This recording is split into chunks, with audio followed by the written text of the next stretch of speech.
बिस्मिल्लाहिर्रहमानिर्रहीम। CTI jobs पर apply करने वाले कैंडिडेट्स का इंतजार खत्म हो चुका है। डिपार्टमेंट की जानब से सीटीआई की टेंटेटिव मेरिट लिस्टें अपलोड कर दी गई हैं। इस वीडियो में बताऊंगा कि आपने अपने कॉलेज की मेरिट लिस्ट कैसे चेक करनी है और सबसे अहम चीज, इस टेंटेटिव मेरिट लिस्ट के बाद अगला प्रोसेस क्या होगा। अस्सलाम वालेकुम एवरीवन। अगर आप एजुकेशन अपडेट्स पर नए हैं तो जल्दी से सब्सक्राइब करके बेल आइकन को प्रेस कर दें ताकि सीटीआई जॉब्स के हवाले से मजीद आने वाली लेटेस्ट अपडेट सबसे पहले आप लोगों को मिल सके। तो चलिए व्यूअर्स, मेरिट लिस्ट चेक करने का तरीकाकार देख लेते हैं। आप मोबाइल यूजर्स हैं, पीसी यूजर्स हैं, ब्राउजर ओपन करें और सिंपल यहां पर आकर आप अपना जो है वो सीटीआई की वेबसाइट को ओपन करेंगे तो आपके सामने सीटीआई का पोर्टल कुछ इस तरह से ओपन हो जाएगा।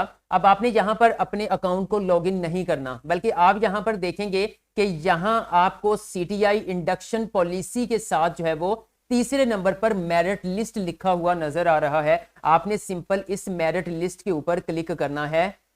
जैसे ही आप मेरिट लिस्ट के ऊपर क्लिक करेंगे तो व्यूअर्स आप देख सकते हैं कि आपके सामने एक नेक्स्ट पेज ओपन हो चुका है। अब यहां पर जो है वो आपको फौरन से डाटा शो नहीं होगा, बल्कि यहां पर आपने अपना सब्जेक्ट, कॉलेज और जेंडर को सिलेक्ट करना है। सबसे पहले नंबर पर आप अपना सब्जेक्ट सिलेक्ट करेंगे जिस सीट में आपने अप्लाई किया था, जो आपका सब्जेक्ट बनता है। मिसाल के तौर पर मैं यहां पर जो है वो कंप्यूटर साइंस जो है वो एंड आईटी को यहां पर सिलेक्ट कर लेता हूं। तो आप देख सकते हैं, ये देखिए मैंने सिलेक्ट कर लिया, ऊपर लिखा हुआ आ चुका है। उसके बाद सेकंड नंबर पर मैंने वो college step by step select करना है। जहां पर मैंने वो 5 कॉलेजेस में अप्लाई किया है या 3 में अप्लाई किया, वो मैं स्टेप बाय स्टेप यहां पे सिलेक्ट करूंगा। ठीक है, अब यहां पर मुझे जो है वो पंजाब के तमाम कॉलेजेस, ये देखिए एक लंबी लिस्ट शो होनी शुरू हो चुकी है जहां पर कंप्यूटर साइंस की सीटें मौजूद थी। अब मिसाल के तौर पर जस्ट आप लोगों को समझाने के लिए यहां से मैं एक कॉलेज को सिलेक्ट कर लेता हूं। ये मैंने एक कॉलेज को सिलेक्ट कर लिया जो कि वुमेन कॉलेज है, और यहां पर अब आपने जेंडर में मेल सिलेक्ट करें तो कुछ नहीं आएगा क्योंकि वो वुमेन कॉलेज है। मैं यहां से फीमेल के ऊपर क्लिक करता हूं। फीमेल के ऊपर क्लिक करके जैसे ही मैंने सर्च बटन के ऊपर क्लिक किया, जी तो व्यूअर्स आप अपनी स्क्रीन पर देख सकते हैं कि एक लंबी लिस्ट हमारे पास ओपन हो चुकी है। इस कॉलेज के अंदर कंप्यूटर साइंस आईटी की 2 सीटें मौजूद हैं। उन 2 सीटों के अगेंस्ट 23 खवातीन ने अप्लाई किया है। ठीक है, अब यहां पर आपको लिस्ट में किस तरह से डिपार्टमेंट का कहना था कि जब ये लिस्टें यहां पे अपडेट होंगी तो हर कैंडिडेट के सामने वेरीफाइड अनवेरीफाइड जो है वो लिखा हुआ नजर आएगा, लेकिन फिलहाल वो वेरीफाइड अनवेरीफाइड लिखा नजर नहीं आ रहा। यहां पर जो है वो एप्लीकेंट का नाम है, लेकिन ये तमाम नेम्स को मैं सिक्योरिटी पर्पस की वजह से ब्लर कर दूंगा। सीटों के नाम अब यहां पे देखिए कैलकुलेटेड मार्क्स, जो पोर्टल के कैलकुलेटर ने कैलकुलेट किए हैं, यानी सिस्टम ने कैलकुलेट किए हैं, वो मार्क्स यहां पर शो हो चुके हैं। ठीक है, 60 हैं, 42 हैं, 48 हैं, इस तरह से। ओके, इंटरव्यू के मार्क्स के अंदर जो है वो कुछ भी नहीं लगा। इसकी वजह यह कि आपका अभी तक इंटरव्यू नहीं हुआ। ठीक है, इसलिए टोटल मार्क्स भी आपके 0-0 हैं। उसकी साफ वजह यह है कि जब आपका इंटरव्यू होगा, इंटरव्यू में जितने नंबर मिलेंगे, ठीक है, वो आपके कैलकुलेट मार्क्स में ऐड होकर यहां पर टोटल मार्क्स में आ जाएंगे। अब यहां पर फिलहाल तो स्टेटस आ रहा है सब कैंडिडेट्स का, मैंने चेक किया है, सब कैंडिडेट्स का यहां पे सबमिटेड सबमिटेड सबमिटेड ही लिखा आ रहा है। वेरीफाइड या फिर अनवेरीफाइड लिखा हुआ नजर नहीं आ रहा। लेकिन जो डिपार्टमेंट ने कहा था, उनका कहना था हम जैसी लिस्टें अपडेट करेंगे यहां पे वेरीफाइड अनवेरीफाइड आ जाएगा।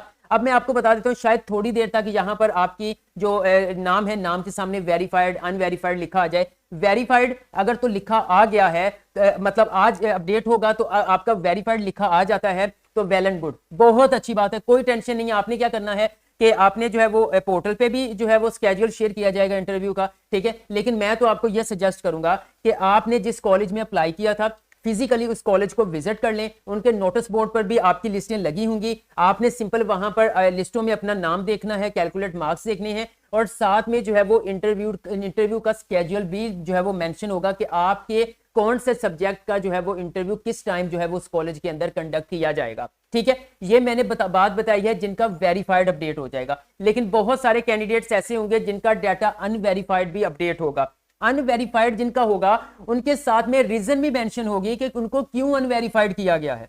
ठीक है, तो व्यूअर्स, अच्छा अब सवाल यह है कि कौन इंटरव्यू के लिए एलिजिबल है और कौन एलिजिबल नहीं है। अब कुछ कैंडिडेट्स का डाटा अनवेरीफाइड होगा, उसके सामने इशू मेंशन किया होगा कि आपके जो डॉक्यूमेंट्स हैं वो ब्लर हैं, विजिबल हैं। आप दोबारा जो है वो अपने डॉक्यूमेंट्स लेकर आए, तो आपने अपने ओरिजिनल डॉक्यूमेंट्स लेकर फिजिकली अपने रेलेवेंट कॉलेज को विजिट करना है जहां पे आपने अप्लाई किया था। ठीक है, अच्छा और भी हो सकता है कि आपके डॉक्यूमेंट्स मिसिंग हैं तो आप आ जाएं अपने लेके। इस तरह मुख्तलिफ किस्म के जो है वो वहां पर नोट्स जो है वो मेंशन किए होंगे कि आपका डाटा क्यों अनवेरीफाइड जो है वो लिस्ट में शामिल किया गया है। ठीक है, अब कुछ लोग ऐसे होंगे जो कि इंटरव्यूज के लिए एलिजिबल ही नहीं होंगे, वहां उनके सामने इनएलिजिबल भी लिखा हो सकता है या अनवेरिफाइड का स्टेटस अपडेट करके उनको जो है वो आगे मेंशन कर दिया जाएगा। मिसाल के तौर पर मैं आपको एग्जांपल दे देता हूं कि आपने किया है बायोलॉजी सीट के लिए अप्लाई, लेकिन आपकी जो डिग्री आपके पास है वो है एमएलटी की या फिर बेम्स की, bachelor eastern medicine and surgery. तो ऐसे जो सब्जेक्ट है या फिर डीपीटी, ये टीचिंग सब्जेक्ट्स नहीं है, ठीक है, आप बायोलॉजी को नहीं पढ़ा सकते, ठीक है। तो इस तरह के लोगों को जो है वो इनएलिजिबल कर दिया जाएगा, मतलब वो इंटरव्यू के लिए जा ही नहीं सकेंगे। लेकिन फिलहाल जो लिस्टें मैंने आपके सामने शेयर की हैं और आपने अपनी रेलेवेंट कॉलेज और सब्जेक्ट सेलेक्ट करके लिस्ट को चेक करना है, तो विवर इसमें सबमिटेड आ रहा है, कुछ टाइम बाद ये वेरीफाइड अनवेरीफाइड हो जाएगा। लेकिन अब टेंटेटिव मेरिट लिस्ट लग गई है, आपने जाके करीबी नोटिस बोर्ड को भी अपने कॉलेज को विजिट करना है, वहां पे सूरत जो भी रहेगी इंशाल्लाह ताला वक्तन फवक्तन मैं आप लोगों को लेटेस्ट अपडेट भी देता रहूंगा। बाकी ये है जिन्होंने चैनल को सब्सक्राइब किया होगा उनको अपडेट्स मिलती रहेंगी। फिलहाल के लिए ये सूरत हाल आप लोगों के सामने है। अभी यहां पर वेरीफाइड अनवेरीफाइड का स्टेटस जो है वो अपडेट नहीं हुआ, शायद कुछ देर का अब अपडेट कर दिया जाए, इसलिए आपने अपनी मेरिट लिस्ट को यहां पे चेक करते रहना है और फिजिकली अपने रेलेवेंट कॉलेजेस को भी विजिट कर लें। इसके हवाले से आपका कोई क्वेश्चन है कमेंट सेक्शन में कमेंट कर दें, मैं आप लोगों को गाइड कर दूंगा। वीडियो अच्छी लगी है तो लाइक कर दें, एजुकेशन अपडेट्स को सब्सक्राइब करके बेल आइकन को प्रेस कर दें ताकि सीटीआई जॉब्स के हवाले से मजीद लेटेस्ट अपडेट सबसे पहले आप लोगों को मिल सके।